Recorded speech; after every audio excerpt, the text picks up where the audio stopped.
Hello, हाय, राधे राधे, जय Shri Krishna, all of student. मैं विशेंद्र पोद्दार आप सभी का आपके अपने यूट्यूब चैनल लोहाड़ बजरंग क्लासेस में हार्दिक स्वागत करता हूँ।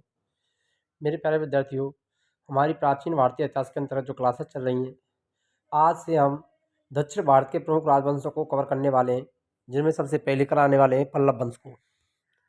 देखिए, पल्लव वंश के बारे में बताते हैं आपको। ये कि दक्षिण भारत का एक प्रमुख राजवंश था पल्लव वंश।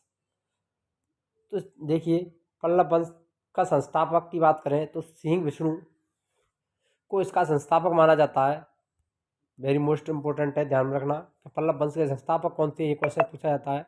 तो सिंह विष्णु इसके संस्थापक माने जाते हैं, जिन्होंने 575 से 600 ईस्वी पूर्व इसकी स्थापना की थी। इसकी राजधानी कांची तमिलनाडु थी। मोस्ट इंपॉर्टेंट है कि पल्लव वंश की राजधानी क्या थी, कांची थी। मोस्ट है ये। वैष्णव धर्म का अनुयायी था, यानी सिंह विष्णु किस धर्म को मानने वाला था, विष्णु भक्त था, वैष्णव धर्म का अनुयायी था। त्राताड़ जो नियम के लेखक बाहरवी सिंह विष्णु के दरबार में रहते थे, ये भी मोस्ट इंपॉर्टेंट फैक्ट है, ध्यान में रखना। त्राताड़ जो नियम का लेखक कौन था, सिंह बाहरवी था, जो कि किसके दरबार में रहता था, सिंह विष्णु के। मोस्ट इंपॉर्टेंट है, ये भी मोस्ट कर लेना है आपको। ये क्वेश्चन पूछा जाता है किस वंश से संबंधित था ये, पल्लव वंश के समय। पल्लव वंश के प्रमुख शासकों की बात करें तो कौन कौन से शासक हुए सिंह विष्णु के बाद में। महेंद्र वर्मन प्रथम 600 से 630 ईस्वी, नरसिंह वर्मन प्रथम 630 से 680 ईस्वी, नरसिंह वर्मन द्वितीय 704 से 728 ईस्वी, नंदी वर्मन द्वितीय 731 से 795 ईस्वी। तो ये पल्लव वंश के प्रमुख शासक थे। आगे देखिए, पल्लव वंश का अंतिम शासक की बात करें तो पल्लव वंश के अंतिम शासक अपराजित वर्मन 879 से 897 ईस्वी में हुआ था। ये पल्लव साम्राज्य यहाँ पर दिया हुआ है रेड कलर में। इसकी जो राजधानी है यहाँ पर कांची दी गई है। तो दक्षिण भारत का प्रमुख राजवंश माना जाता था ये। मत विलास प्रहसन की रचना महेंद्र वर्मन ने की। मत विलास प्रहसन के रचयिता कौन थे, महेंद्र वर्मन। ये भी आपको ध्यान रखना है, मोस्ट इंपोर्टेंट है, ये क्वेश्चन पूछा जाता है। मत विलास प्रहसन जो नामक ग्रंथ है, उसके रचनाकार कौन थे, महेंद्र वर्मन। महेंद्र वर्मन शुरू में जैन धर्म के अनुयायी थे, परंतु बाद में तमिल संत अप्पर के प्रारंभ में आकर उन्होंने शैव धर्म को अपना लिया था। मोस्ट इंपोर्टेंट है, ये भी ध्यान रखना है। सभी हमें जो फैक्ट लेकर के आए वो परीक्षा की दृष्टि से मोस्ट होने वाले हैं आप सभी के लिए। तो महेंद्र वर्मन ने शुरू में जैन धर्म को अपनाया था, बाद में कौन सा धर्म अपना लिया था, शैव धर्म। और शैव धर्म किस के कारण अपनाया था, तमिल संत अप्पर के प्रभाव में आकर के। आगे देखिए, महाबलीपुरम के एकाश्म मंदिर जिन्हें रथ मंदिर कहा जाता है, मोस्ट इंपोर्टेंट है। महाबलीपुरम के रथ मंदिर प्रसिद्ध हैं, जो कि एकाश्म में का निर्माण पल्लव राजा नरसिंह वर्मन प्रथम के द्वारा करवाया गया था। मोस्ट इंपोर्टेंट क्वेश्चन है ये भी, ध्यान रखना कि महाबलीपुरम के एकाश्म रथ मंदिरों का निर्माण किसने करवाया था, नरसिंह वर्मन प्रथम ने। या यूं भी पूछा जाता है किस वंश के शासकों ने करवाया, तो पल्लव वंश से संबंधित थे।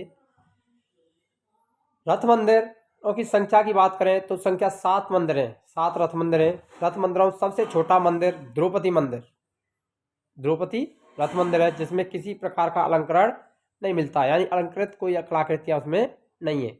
यहाँ पर जो चित्र दिया गया है नरसिंह वर्मन प्रथम का चित्र है। वातापी कोण की उपाधि नरसिंह वर्मन ने धारण की थी। मोस्ट इंपोर्टेंट ये भी लगाना, ये पूछा जाता है कि वातापी कोण की उपाधि किस शासक ने धारण की थी, नरसिंह वर्मन प्रथम ने। तो वातापी कोण यानी वातापी का विजेता होने के कारण नरसिंह वर्मन को यह उपाधि मिली थी। आगे देखिए, अरबों के आक्रमण के समय पल्लवों का शासक नरसिंह वर्मन द्वितीय था। यानी जब अरब आक्रमणकारी भारत पर आक्रमण के लिए आए थे, उस समय पल्लव का वंश का शासक नरसिंह वर्मन द्वितीय था। उसने राज सिंह, राजाओं में सिंह, आगम प्रिय, शास्त्रों का प्रेमी, शंकर भक्त, शिव का उपासक की उपाधियां धारण की थी। तो ये सभी उपाधि किसकी थी, आगम प्रिय, राज सिंह और शंकर भक्त, ये सभी उपाधियां नरसिंह वर्मन द्वितीय की थी। मोस्ट इंपोर्टेंट है, ध्यान में रखना, ये उपाधियां थी। और अरबों के आक्रमण के समय पल्लव नरेश कौन था, तो नरसिंह वर्मन द्वितीय। तो नरसिंह वर्मन द्वितीय की सबसे महत्वपूर्ण जो क्वेश्चन बनता है यहाँ से जो पूछा जाता है, वो पूछा जाता है कि कांची के कैलाशनाथ मंदिर, कांची का जो कैलाशनाथ मंदिर है उसका निर्माण करवाया था। मोस्ट इंपोर्टेंट है, किसने करवाया था ये, नरसिंह वर्मन द्वितीय ने, जिसे राज सिद्धेश्वर मंदिर के नाम से भी जाना जाता है। इसी मंदिर के निर्माण से द्रविड़ स्थापत्य कला की शुरुआत हुई। इन दक्षिण भारत की द्रविड़ स्थापत्य कला शैली की शुरुआत हुई थी किस मंदिर की स्थापना से? सिद्धेश्वर मंदिर या कैलाशनाथ मंदिर से।